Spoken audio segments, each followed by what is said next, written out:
ప్రముఖ బెంగాలీ నటి రచనా బెనర్జీ పాలిటిక్స్ లోకి ఎంట్రీ ఇస్తోంది. రాబోయే ఎన్నికల కోసం ఆమె పశ్చిమ బెంగాల్లోని హుగ్లీ నుంచి లోక్సభకు పోటీ చేయనున్నారు. రచన గతంలో పలు తెలుగు చిత్రాల్లో హీరోయిన్ గా నటించింది. ఈవీవి సత్యనారాయణ దర్శకత్వంలో తెరకెక్కిన నేను ప్రేమిస్తున్నాను సినిమాతో హీరోయిన్ గా టాలీవుడ్ ఎంట్రీ ఇచ్చింది రచన.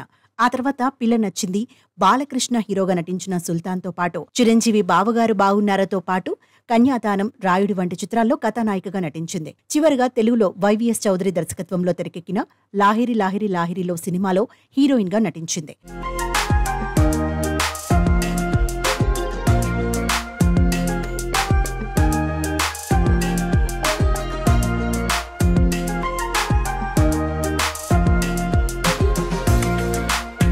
తెలుగు సినిమాలకు గుడ్ బై చెప్పిన బెంగాలీ చిత్రసీమలో నెంబర్ 1 కథానాయికగా కొంతకాలం సత్తా చాటింది.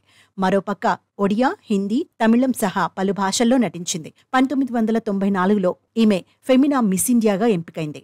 అదే ఏడాది మిస్ కోల్కతాగా అందాల కిరీటం కైవసం చేసుకుంది. గత కొన్నేళ్లుగా ఈమె టీఎంపీ పార్టీ తరపున పనిచేస్తున్నారు. తాజాగా జరగబోయే సార్వత్రిక ఎన్నికల్లో ఈమెను హుబ్లీ నుంచి బరిలో దింపారు మమతా బెనర్జీ. మరి రచన ఎంపీగా గెలిచి పార్లమెంట్లో అడుగు పెడుతోందా లేదా అనేది చూడాలి.